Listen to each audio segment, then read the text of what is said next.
Nyai, jenengan nangis kenapa? Kenging nopo nangis, Nyai? Nangis kenging nopo? Kasih daun kenapa? Oh, sakit ya?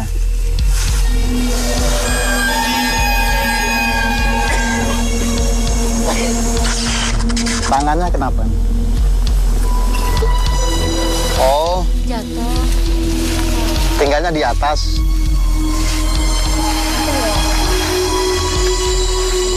Oh, kena itu, kena. Oh, kasih bunga maunya. Nggih.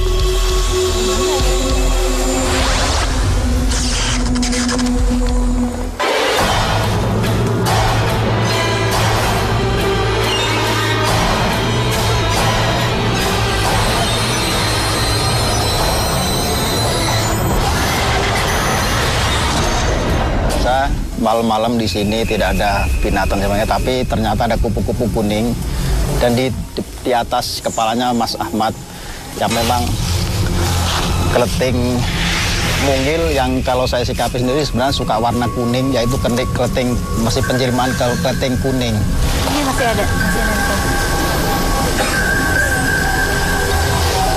Ini sosok ini menandakan bahwa beliau ada di sini dan itu pertanda ketika Mas Ahmad tadi udah ngeluarin sosoknya berubah jadi kupu-kupu. Saya akan lanjutin lukisan lagi karena masih separuh dalam taraf lukisan itu.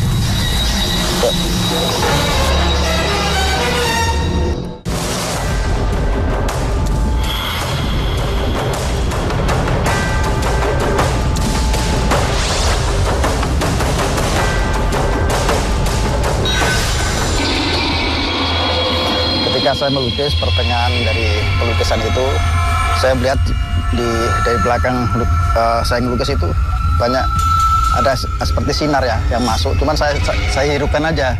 Saya tetap melukis, tapi akhirnya saya tergugah untuk menarik ke situ. Ternyata Mas Ahmad yang masuk ya? Iya, ada kemasukan. Saya penasaran terus sama sosok ini karena dari tadi dikejar tuh pergi malam-malam, ternyata pada saat itu dan akhirnya sama seperti itu juga. Itu sosoknya sangat pemalu sekali ketika dikejar. Cuman memang beliau ini seperti menyukai bunga ya, bunga-bungaan. Terus banyak pada saat itu kayak banyak kupu-kupu yang selalu menemaninya. Oh, pantesan tadi ada yang punya kupu-kupu ini ikut terus ya? Terus bisa diceritakan, tadi kan saya tanya komunikasi nggak nyambung. Sebenarnya ada apa? Pemalu sekali dia ketika diajak berbicara juga sangat susah ya. Iya. Cuman yang pada saat itu saya pikir memang di sini sakit sekali. Apakah mungkin tertimpa pohon atau seperti apa, saya kurang tahu. Saya ditanya juga memang susah. Begini. Saya merasakan benar-benar.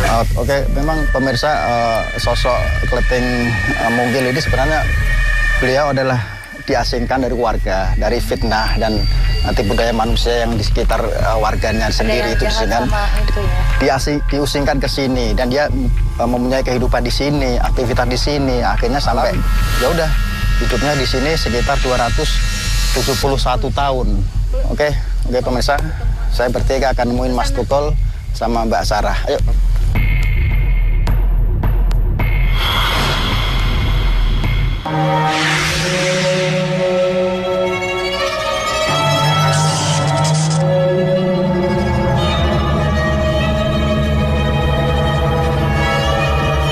Tadi sama Mbak Sarah sama Pak Gino itu sudah diceritakan kronologisnya kenapa orang sampai ngambil kayu bisa sembarangan terus akibatnya seperti apa udah.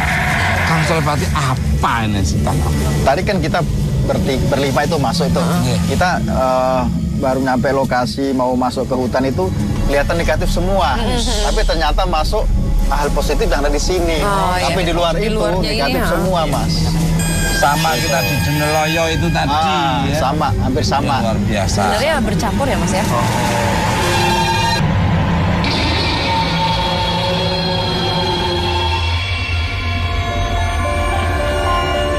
Destinasi mistis kita selanjutnya sebuah jalanan angker di wilayah Kedung Gupit, Wonogiri. Tak jarang jalan kecil yang sejatinya akses tembusan ini menimbulkan korban jiwa.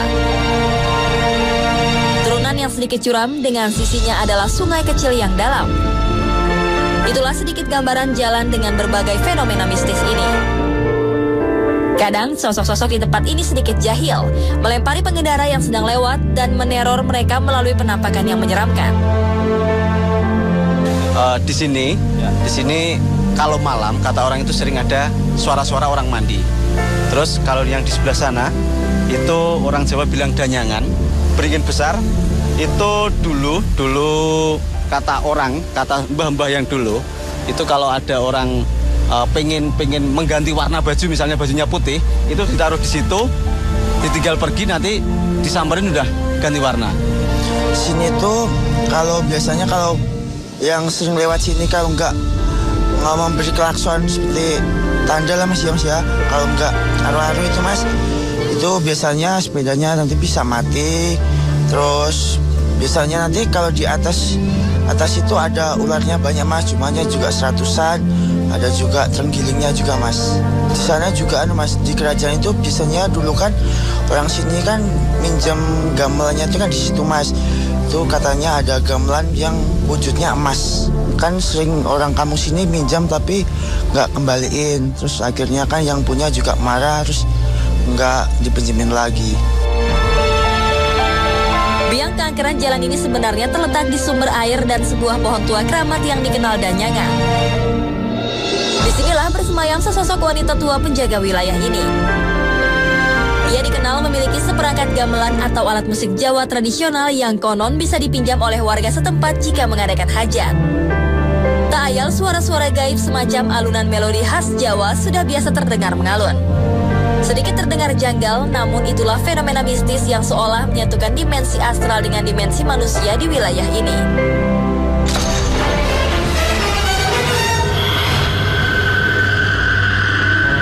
Oke pemirsa, sekarang saya sama Mas Ahmad sudah berada di kawasan Gedung Gupit.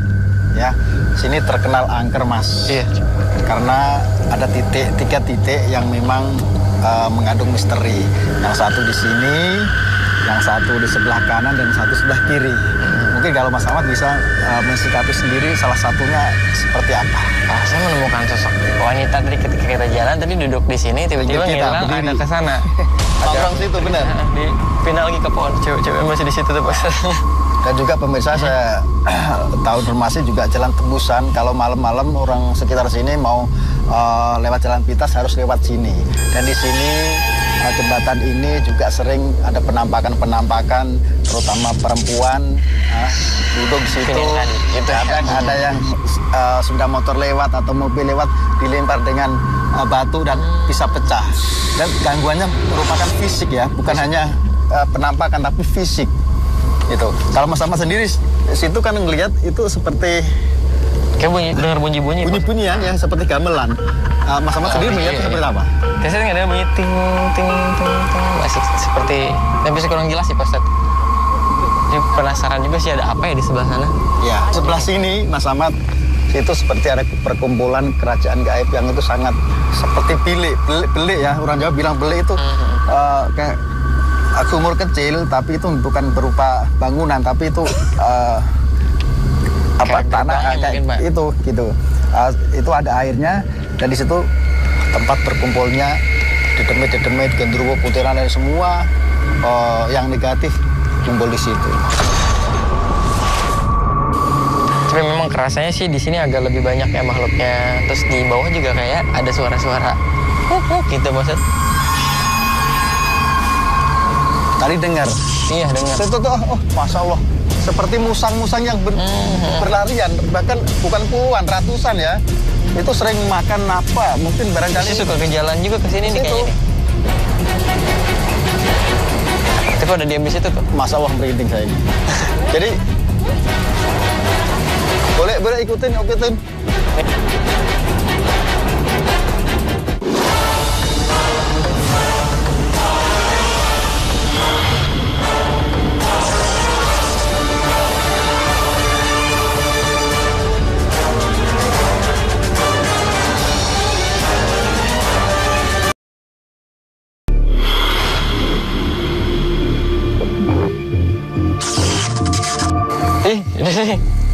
Tuh goyang-goyang, tuh goyang-goyang lari ke sana. Goyang-goyang menghindar, kayak bunyi semak tuh. Menghindar pemirsa. Jadi tadi saya lihat ada goyang-goyangan dan itu secepat kilat ya, larinya secepat kilat itu. Mungkin kalau Mas Ahmad sendiri melihatnya pusang itu gaib, cuman juga bisa dilihat dengan mata kepala dari masyarakat itu sendiri ya. Ini kayak Berwujud gitu loh. berwujud gitu. Jadi kayak apa ya? Lebih banyak sih mungkin gerak-gerak di. Maksudnya dia sembunyi-sembunyi ke kayak nyari semak-semak yang seperti itu, masuk. Dan mungkin saya rasakan sih mungkin ada beberapa pengguna jalan yang lewat sini mungkin ngelihat kayak ada yang nyebrang gitu, agak beberapa sek gitu nyebrang, tapi emang cepet sih, cukup cepet dari sini ke arah sini sih. Ini suasana tadi gak enak, ini itu apa itu tuh? Itu jalan tuh, di tengah jalan tuh. Ada cewek yang ngedekat sih. Iya ya, oh. Itu bosnya cewek tuh. Di pohon pemirsa, di pohon. pohon sebelah situ. Jadi nyender gini. Bisa arah ke sana ya? Sebentar ya. Yuk.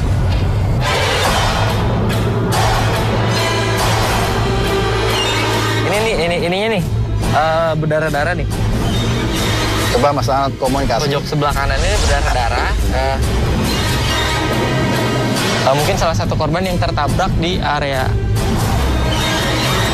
Residuan nanti coba tangkap lebih dalam lagi.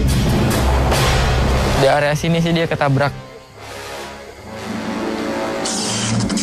Mungkin lebih jelasnya saya coba mediasi aja ke makhluk ini ya Pak Ustadz. Kita coba cari tahu.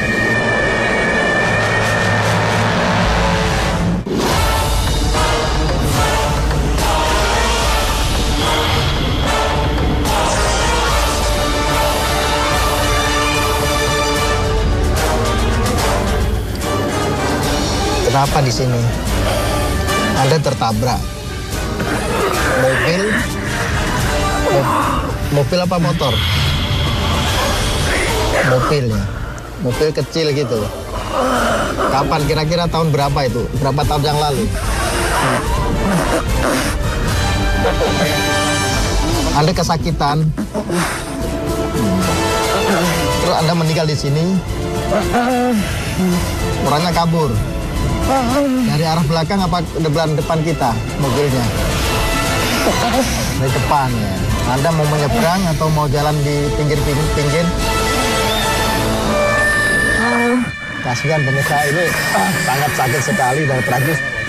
Ini kalau saya lihat ini kakinya sama tangannya itu hampir hancur ya. Hancur, tinggal pergi sama pengendara mobilnya itu dari arah situ.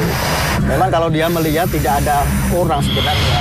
Kenapa diganggu oleh itu musang-musang yang memang itu gaib dan mengelabui mata si pengendara itu yang saya lihat seperti itu.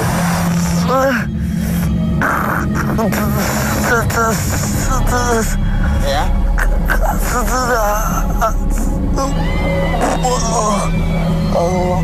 Jadi kesakitan banget, mulutnya juga berdarah-darah, tapi astagfirullah. Jadi pesannya juga nggak jelas gitu pemirsa.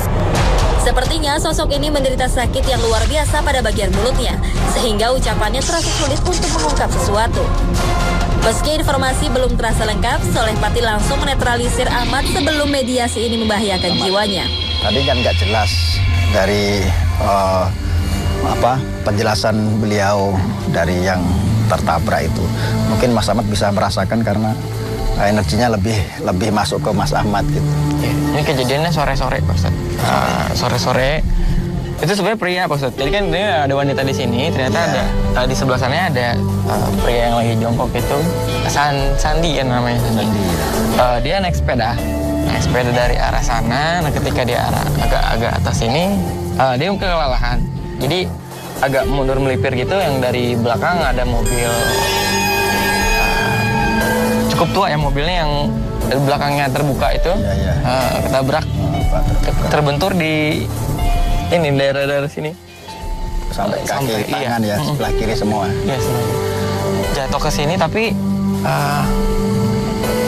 ada yang menemukan setelah orang yang pertama itu nabrak itu kabur. Nah, terus ada lagi yang lewat karena di sini dulunya sepi, ini udah kejadian juga lama.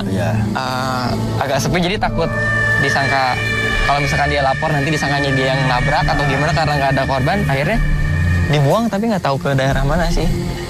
Si sepedanya itu dibuang tapi nggak aman. Saya udah cukup rusak gitu pas si mayatnya ini dibawa ke kayak aliran air gitu ya. Sempat dibawa ya. Seperti kita dikelabui pemirsa. Jadi ini perlu misteri banget karena kita ngejar perempuan, ternyata yang nampak atau yang berwujud yang media tadi itu laki-laki gitu. Mungkin Mas Ahmad bisa melihat seperti apa ini bisa kita dikelabui gitu loh. Itu kan ada wanita yang tadi sebelah. Jadi yang saya lihat sih tadi maksudkan ketika wanita itu kan tadi bersender gitu kan. Nah, ternyata di sebelahnya itu lagi duduk ke screen ya. Dia di bawah. Jadi si wanita ini kayak seolah menjaga, maksudnya kasihan loh, misalnya anak ini orang tuanya belum tahu kalau misalkan anak ini kemana, disangkanya hilang. Ya. Oke Mas Ahmad, mungkin saya udah bisa menangkap ya dari artis semua ini. Cuma saya masih penasaran. Ini kan ada seketika keangkeran. Ini satu udah terjawab. Ada perempuan, ada laki-laki, ada yang nimpo, ada musang yang banyak tadi berjalan. Cuma saya penasaran masih di lokasi yang satunya sebelah kanan dari kita ini, gamelan itu loh. Oh ya, tadi yang bunyi-bunyi itu. Coba kita telusuri sebenarnya apa yang terjadi di sana. Yuk.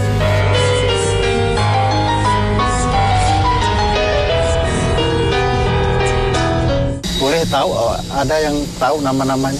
Nama boleh? Namanya kalau di sini tuh Gadung Melati.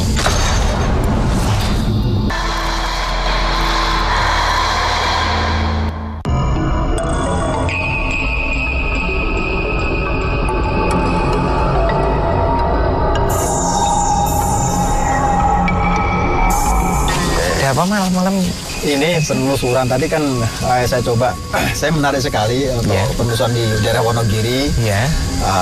Saya coba tadi di situ di jalan kawasan Gedung Gumpit. Iya, Gedung Gumpit nih.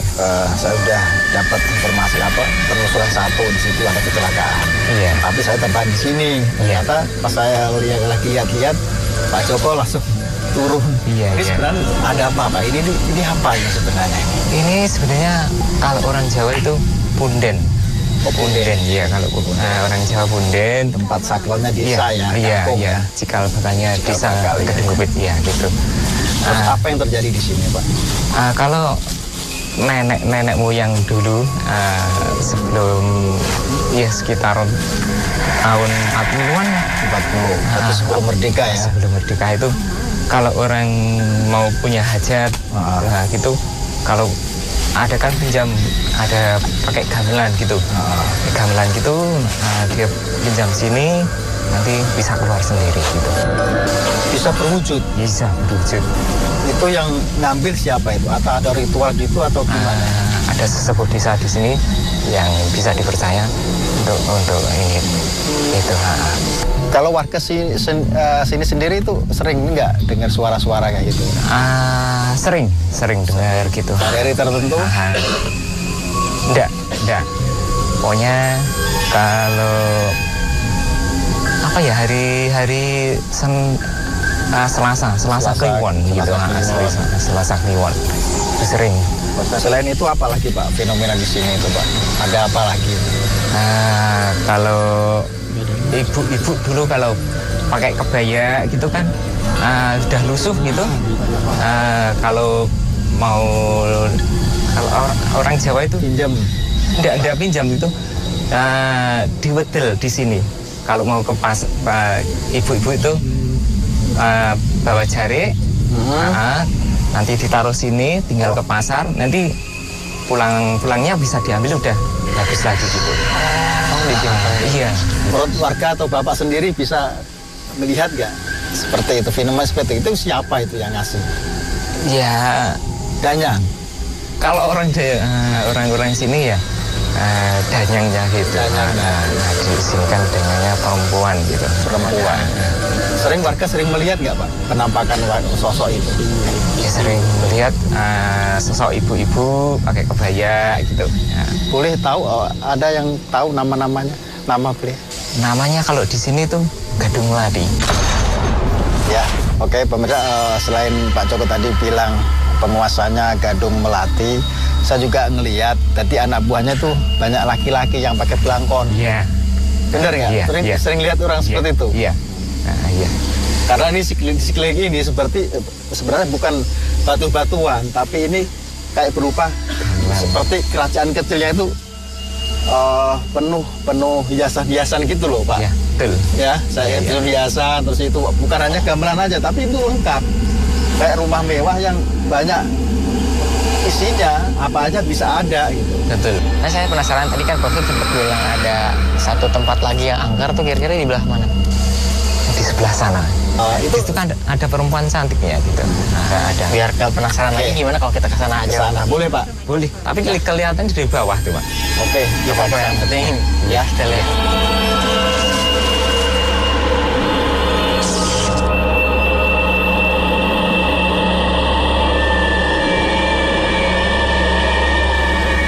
Kalau saya bilang ini belik ini, Pak. Iya. Belik ya. Belik. Soalnya itu muncul ke bawah gitu.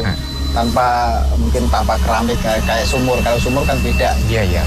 Itu pemirsa di depan saya dan bertiga ini, situ ada kali. Saya lihat ada buaya. Buaya, siluman, sewaktu-waktu bisa berubah menjadi wanita cantik. Iya, betul, Pak. Betul, Pak. Betul. Ceritanya seperti apa itu, Pak? Itu wanita cantik itu yang kepalanya pakai mahkota gitu.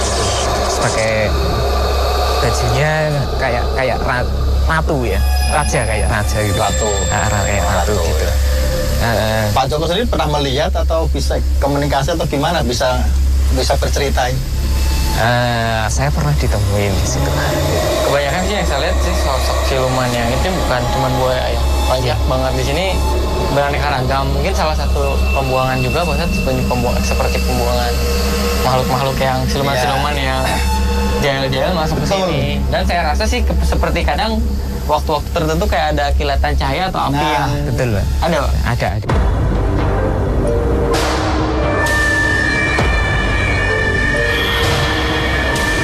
Pemirsa, dari cerita-cerita yang saya dengar dari Bapak Joko juga dan observasi saya sama Mas Ahmad, saya dapat kesimpulan bahwa seketika keangkeran ini menunjukkan bahwa memang ada kerajaan gaib, terus perkumpulan-perkumpulan, sosok-sosok astral yang negatif juga positif. Oke, Pak Joko, terima kasih atas informasinya. Mudah-mudahan bermanfaat bagi pemirsa Trans 7 Mr. Toko Jalan-Jalan. Saya mau ke lokasi yang lain. Terima kasih.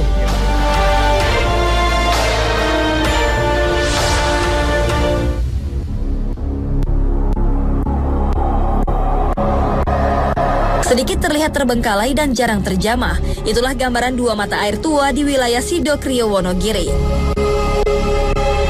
Tekanan energi hebat akan terasa jika memasuki areal yang dinamakan Sendang Condong ini. Jika menelisik ke belakang, mata air yang terdiri dari Sendang Putra dan Putri ini merupakan petilasan Raja Mangkunegara pertama,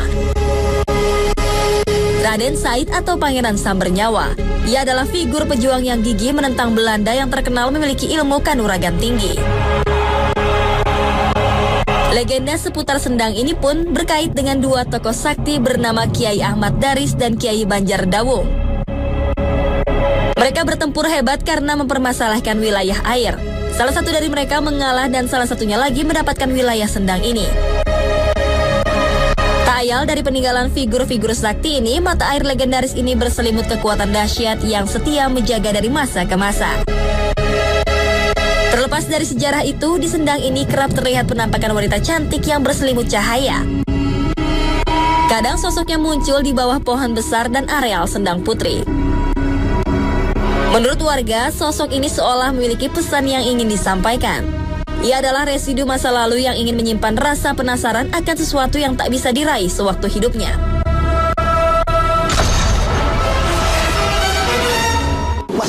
Mas, tolong. Mat, bantu, Mat. Hati-hati, Mat. Hati-hati, Mat.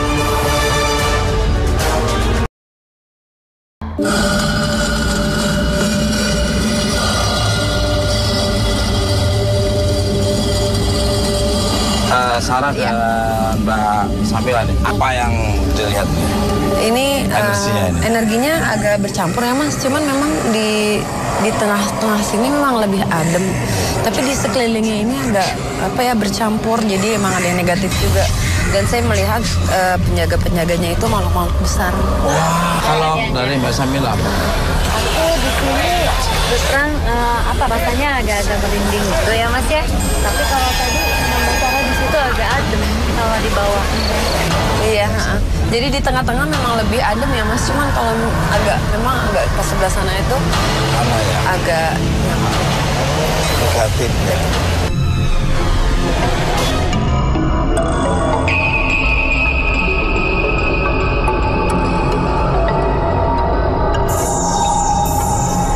Nah, Kang Solepati dan Mas Ahmad. Kalau Kang Solepati dan Mas Ahmad itu melihat sendang ini apakah sama dengan penglihatan dari Mbak Sarasta Mas Samila ini? Mas, lihat tuh Mas. Itu di atas seperti ada nongkrong, ya, berbulu. Cuman tangannya agak panjang dan merangkak itu. Itu memang agak negatif. Cuman yang saya lihat sini ada pembatas antara bukan sama-sama positif, tapi pembatas yang tidak bisa digabungkan, Mas. Seperti ada laki-laki dan ada perempuan gitu, nggak bisa menyatu gitu loh.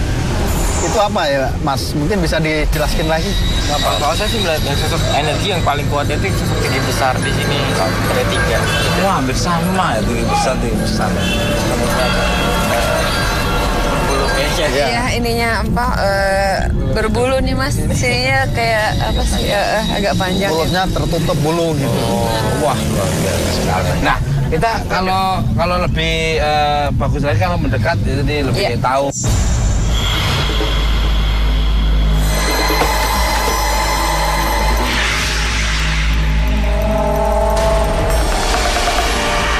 Mbak Sarah, setelah Mas Ahmad, Kang Soleh, setelah Mbak Samila. Apa ini bedanya sana Mas ini terus ini ada apa nih sebenarnya energinya ini? Ini lebih dingin tapi kayaknya bukan cuma satu nih Mas sendangnya. Saya kayak ada berkesinambungan antara mungkin ada 2 sendang sih. Kayak cewek sih tapi kayak bolak-balik dari sini. Ini ada yang cewek masuk udah ada yang. Iya, ini makin dingin kayaknya. Energinya makin dingin banget. Kalau di tengah sini memang agak lebih tenang sebenarnya, agak lebih adem. Tapi memang kayak tadi Kang Soleh bilang ada dua mata air atau apa ya? Kayak 2 sendang ini gitu Mas. Di sebelah sini sama kayaknya di bagian di sebelah sana. Nah, apa ini dulunya nih tempat ini sebenarnya sebelum terjadi seperti ini? Ini seperti flashback review ke masa lalu.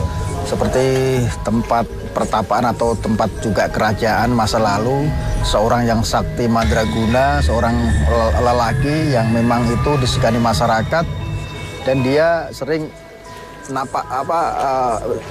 mandi di sini terus dikejar perempuan, tapi ya itulah akhirnya dikejar perempuan yang tidak tersampaikan, sesuatu yang tidak tersampaikan. Seperti itu ceritanya dari Kang Solepati. Mungkin Mbak Sarah ada. Ini kan memang ada ini ya Mas, ada sosok perempuan tadi ya. Saya mau mengajak Samila aja ke sebelah sana. Saya pengen mengungkap ada apa sih sebenarnya dengan sosok perempuan ini.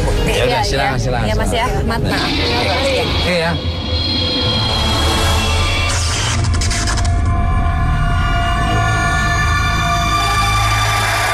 Kang Solepati. Iya Mas. Mungkin ada energi yang Kang Solepati penasaran nih.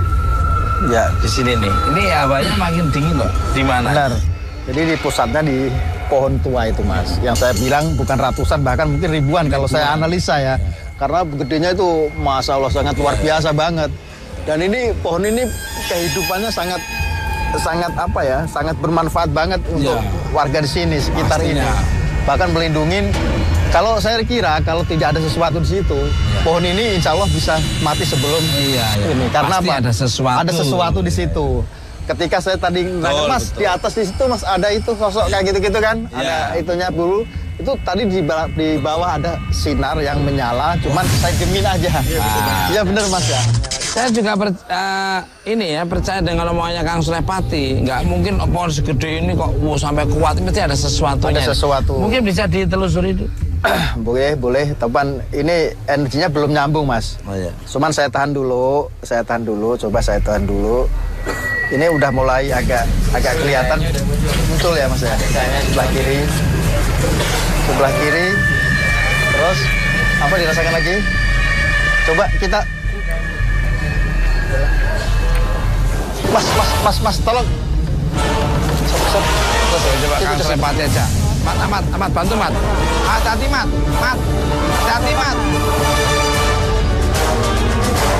Tiba-tiba Sulepati melihat cahaya di sekitar Sendang Putra.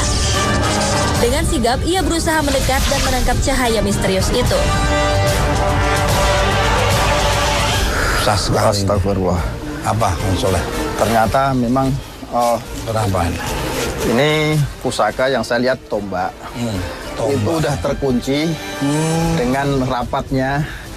Tadi ada pesan dari Raden Said kalau nggak salah. Iya. Atau Kanjeng Pangeran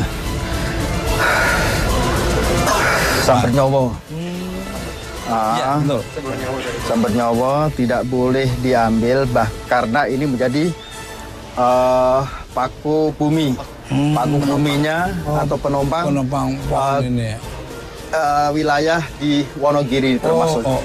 Makanya saya coba mohon maaf, saya tidak mengerti, kirain itu cuma tombak-tombak biasa. Ternyata itu pengaruh besar untuk wilayah sini khususnya di Wonogiri, Mas.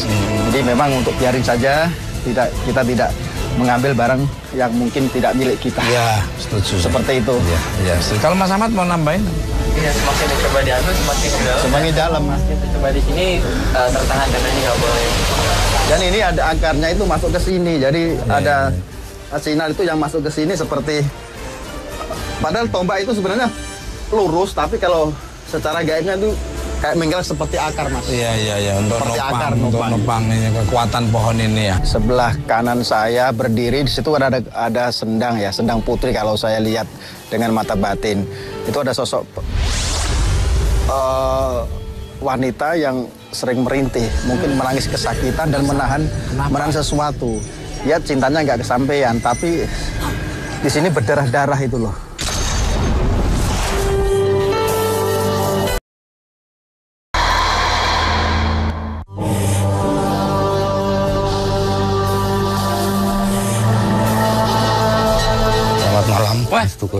Malam juga Pak. Assalamualaikum warahmatullahi. Dengan Bapak siapa nih? Pak Widat Moyo ya. Pak Richard Widat Moyo. Pak Widat. Pak Widat Moyo lama di sini mengetahui tentang sejarah ini ya. Yang percaya di sini. Ya dulu cerita dari ayah saya almarhum itu bahwa di sini ada sejarah antara lain bermula dari dua saudara yang bermukim di Sidogriyo dan Karangkidul.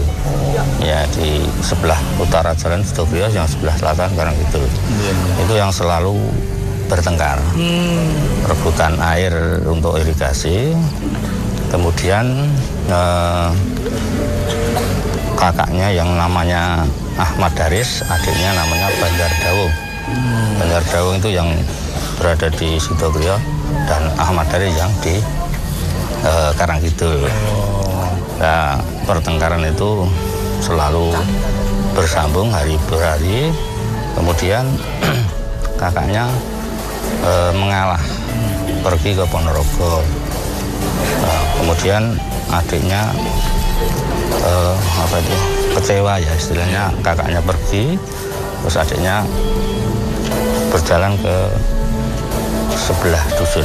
Setelah berjalan ke utara di sini, tempatnya tidak jauh. Kemudian menemukan ini tempat ini yang dulunya masih berwujud semak belukar. Dan ada dua sumber di sebelah kiri dan sebelah kanan. Ya. Nah, pada waktu gerilya dulu. Itu Pangeran Sambernyowo. Yang tadi ya pernah singgah di sini. Kemudian apa itu mandinya di sebelah situ katanya gitu. Kalau yang sebelah selatan itu untuk perempuan. Jadi seperti itu Kang Solepat. Iya.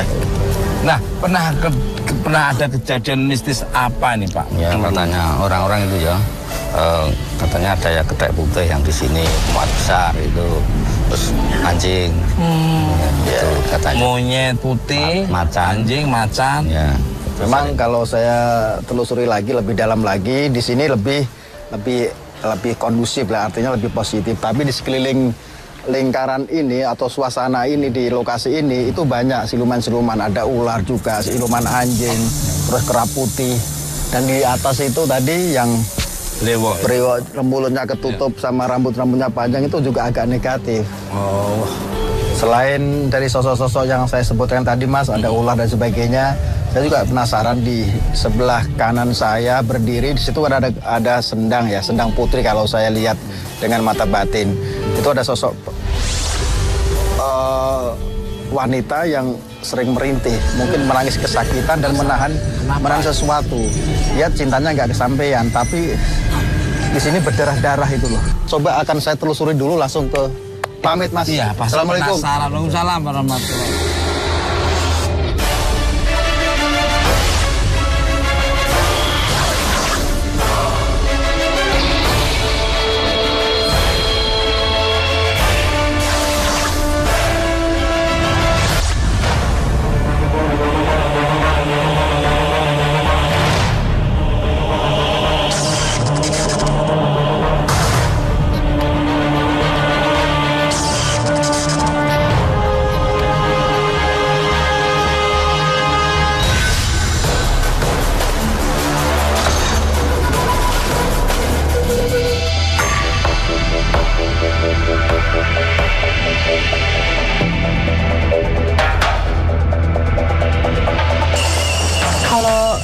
Saya ngerasainnya, jadi memang ada sosok, jadi ini sosok perempuan ya, sosok perempuan ini tapi ini kayak tadi tuh kayak seperti malu-malu. Jadi nggak langsung menampakkan dirinya. Ini pun kayak masih agak jauh. Terus yang saya ngelihatnya bentuknya aura. Jadi ini kan ini ceweknya nih. Terus di sekelilingnya dia itu seperti kayak ada cahaya. Dan itu dia terang banget di antara. Jadi ini kan ada 3 pohon besar di sini kan. Iya, besar sekali. Ini di masing-masing pohonnya itu saya melihat sosok besar banget dan agak mengerikan. Jadi itu kayak wajahnya berbulu ya. Terus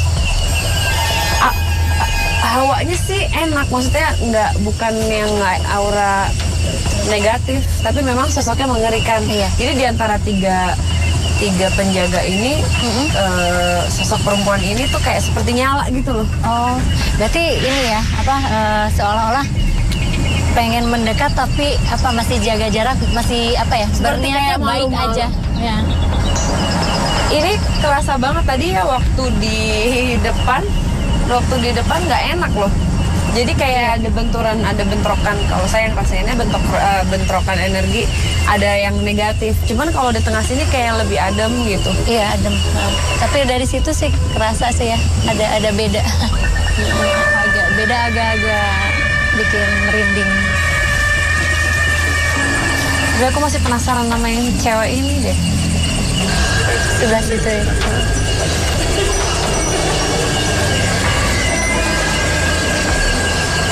Di sebelah situ agak beda ya. Di bawah apa sih?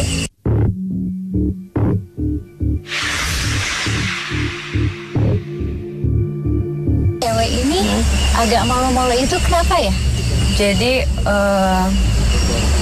memang dia kayak enggan memang kan ini beliau ini mengapa ini kayak ini ya kalau saya nggak salah, jadi kan ada cahaya yang aura itu kan, jadi dia tuh nih tirakat, dia berdoa, jadi dia benar-benar yang kayak orang semedi gitu loh, dan benar-benar kayak sampai dia meninggal itu tuh sampai hari-hari terakhirnya dia dalam keadaan semedi gitu maksudnya. Dan mungkin nggak tahu dia kayak sama manusia tuh lebih ke malu sih, bukan takut gitu, dan kayak menerima pesannya nih ya dari tadi, beliau ini tirakat ini karena beliau kayak cintanya dia itu tidak kesampaian. Jadi dia mencintai seseorang, gitu. Tapi dia tirakat untuk gimana caranya untuk mendapatkan seseorang ini. Iya, idamannya. Jadi, ini ada kayak apa sih pesan mungkin buat perempuan. Jadi dia nyesel, kenapa dia nggak bicara? Oh, dipendem aja gitu sampai akhir hayatnya ya. Kayak gitu loh. Jadi sebenarnya kayak sih sakit hati, bukan sakit hati juga ya. Itu kan karena diri sendiri juga. Iya. Memang dia mencintai orang ini, tapi nggak pernah bicara gitu. Tirakat apa sih yang pernah dilakukan gadis ini? Iya, beliau kayak semedi aja sih. Yang saya lihat dia posisinya duduk terus diem gitu lama. Jadi sampai ini yang di kepala kayak ininya dia kayak pergantian. Jadi dari dia umurnya kayak menggambarkan bahwa dia tuh lama sekali berdiam diri itu. Bayang sosok enggak sih, cuman perasaan memang ada yang ngeliatin terus dari situ.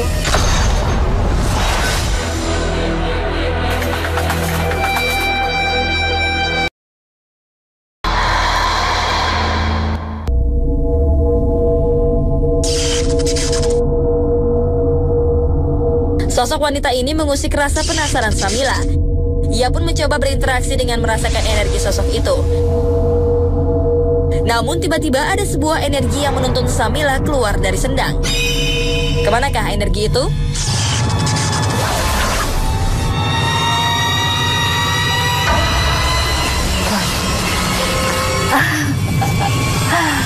Makin di sini kok makin deg-degan ya? Nggak apa-apa. Iya. Samila cerita rasanya gimana? Tetap kayak tadi yang di bawah itu anget-anget gitu ya. Tenang sih. Tenang kan, lebih tenang. Nggak bikin panik ya. Begitu aja. Nggak apa? Ini nggak dapat apa sih kayak bayangan sosok nggak? Bayangan sosok enggak sih, cuman perasaan memang ada yang ngeliatin terus dari situ. Emang lebih apa ya? Di sini lebih kuat dari di bawah. Iya. Tapi untungnya ini ya, beliau tuh kayaknya baik gitu. Iya, adem selama aja. Kita nggak ngeganggu juga kan. Jadi tenang-tenang aja. Kalau tadi yang di bawah itu ya, kalau aku ngelihat ke airnya, ada perasaan kayak apa ya, jantung tuh kayak duk gitu. Di sini lebih tenang. Kalau di sini tenang, hangat gitu ya. Kalau di bawah tuh ada rasa lebih banyak penasarannya. Lebih banyak penasarannya, aku nggak tahu kenapa tuh. Tapi memang yang kita kan mencoba untuk mencari tahu tentang si Putri ini ya. Si Putri ini memang kayak memang malu-malu banget gitu, dan dia yang beliau taksir lah istilahnya itu adalah Raden Said, atau biasanya orang kenal beliau dengan Pangeran Sambernyo namanya. Itu jadi kayak itu tadi kan kasih tak sampai. Berarti pangeran itu nggak tahu, mungkin malah nggak tahu bahwa adanya gadis cantik yang suka sama beliau gitu. Jadi kasih tak sampai. Jadi kita cari yang lain aja yuk. Boleh ya. Sebelah kemana tuh kali ya? Sana yuk. Oke.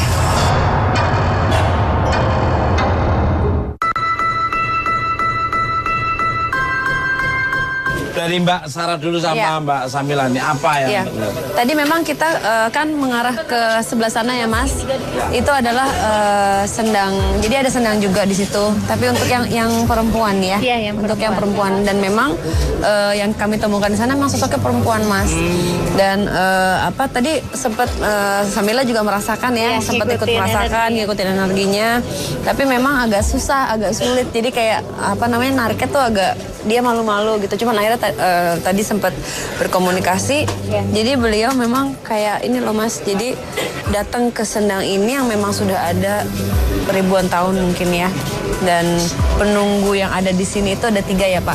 Ada 3 pohon, dan mereka itu memang sudah jauh lebih lama dari perempuan ini. Perempuan ini datang, dia tirakat. Jadi untuk kalau nggak salah apa sih tadi? Om ada yang nggak kesampaian. Iya, seperti itu. Jadi dia menginginkan laki-laki ini, tapi dia tidak berani ngomong kayak gitu. Tadi yang kita ceritakan tadi, ya, Mas. Iya. Jadi kayak kasih tak sampai lah. Betul. Gitu. Halo Kang Sulepati ini. Ini mungkin rekor baru Mas di Mr. Tukul Jalan-Jalan. Karena apa? Saya melukis bukan di atas kanvas, tapi di atas tanah. Hamparan tanah di situ tadi saya coba. Alhamdulillah bisa Mas. Itu masih ada satu lukisan di atas bisa dilukis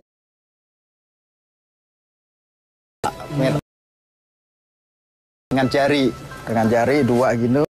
Alhamdulillah bisa. Itu yang sosoknya Raden Said atau Pangeran Bernyowo. Kalau saya pas ketika ngelukis itu ada seperti apa ya, suara beliau bilang saya namanya Raden Ayu Ajeng Wedana. Dan beliau itu anak dari Wedana atau penguasa wilayah sini. Cinta tak sampai. Waduh. Dan akhirnya dia coba akan bunuh diri dan di situ lukisannya berdarah di sini. Urat hatinya dipotong tapi tidak meninggal. Dan akhirnya coba dia meditasi ritual untuk bisa mewujudkan cita-citanya dengan cintanya yang tulus itu, tapi tetap tidak sampai. Mas Ahmad bisa nambahin lagi? Kalau saya sih lebih dari energinya tersebut, sosok tadi 3 makhluk yang besar itu menjaga ini tetap positif Mas Tukul. Jadi untuk aura negatif ini nggak mau lebih mendekat ke sini. Kadang di atas aja, jadi nggak. Untuk sendangnya sendiri dilindungi oleh 3 makhluk tinggi besar itu. Dan memang sudah lama banget ya Mat ya? Iya udah sebelum ini udah lama banget. Betul. Saya setuju. Ini BPW harus dibersihkan, dirapikan, dijaga. Kalau perlu dikasih pagar biar supaya nanti orang boleh masuk sini tapi ada tata tertibnya, yaitu menjaga kebersihan, jangan digunakan untuk hal yang bagus, jangan digunakan untuk hal yang negatif. Oke, kalau gitu Pak, saya ucapkan terima kasih atas waktunya dan mohon maaf kalau ada tutur bahasa perilaku dari tim Mr. Tukul Jalan-Jalan yang kurang berkenan, dan mudah-mudahan bermanfaat oleh pemirsa di seluruh alam semesta. Terima kasih. Terima kasih ya Pak. Terima kasih. Nah, pemirsa Mr. Tukul Jalan-Jalan, ambil sisi positifnya dari tontonan Mr. Tukul Jalan-Jalan, yang negatif jangan diambil. Kekuatan yang tidak bisa tertandingi ada kekuatan dari Allah Subhanahu wa Ta'ala, Tuhan Yang Maha Esa. Tunggu kehadiran Mr. Tukul Jalan-Jalan di tempat yang berbeda, yang ada wisatanya, budayanya, pasti misterius, tapi mitos-mitosnya. Ikuti terus Mr. Tukul Jalan-Jalan.